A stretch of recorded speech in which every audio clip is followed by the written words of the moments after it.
Desenterrar el pasado es importante para comprender el presente, lo saben bien los protagonistas de la siguiente historia. Tres primos de California, nietos de los emigrantes extremeños que marcharon a Hawái entre 1907 y 1913. Sí, gracias al Club Universo Extremeño han llegado a la región para encontrarse con su familia del otro lado del Atlántico.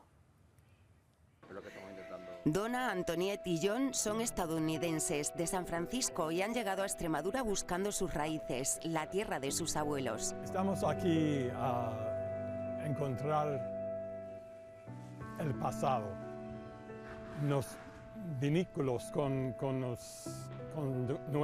nuestros antepasados. Los tres son primos, lo han sabido hace poco gracias a Paco, que hoy les hace de guía en Mérida. Él es el hado de esta historia de emigrantes que marcharon a Hawái primero y a California después en busca de un futuro digno que España les negaba. De 1907 a 1913, las compañías británicas, sobre todo de explotación de caña de azúcar, buscaban mano de obra barata. Iban a los pueblos contando las virtudes del empleo allí, en Hawái. Condiciones completamente distintas a las que encontraron al llegar a la supuesta tierra prometida. Las condiciones de vida y trabajo eran tan duras que se movilizaron, hubo huelgas, hubo enfrentamientos y hubo una reemigración fundamentalmente a California. Con 5 años ahí en Hawái trabajando en el caño de azúcar, fueron a San Francisco. María, la abuela de Donna, y su marido, tío abuelo de John, lo hicieron también. Ella cocinaba postres españoles para nosotros y tortilla con patatas y huevos. Nos encantaba. Ella siempre me cuidó y fue cariñosa conmigo.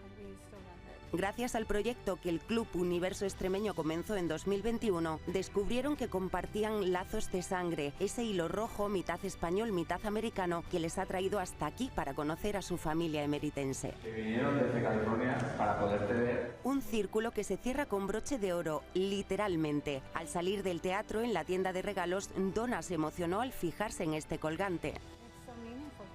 Es muy significativo para mí porque yo tengo uno en casa de mi abuela y verlo aquí en el lugar de su nacimiento, una joya que mi abuela me dejó a mí aquí, increíble. ¿Cuántas posibilidades había? En serio.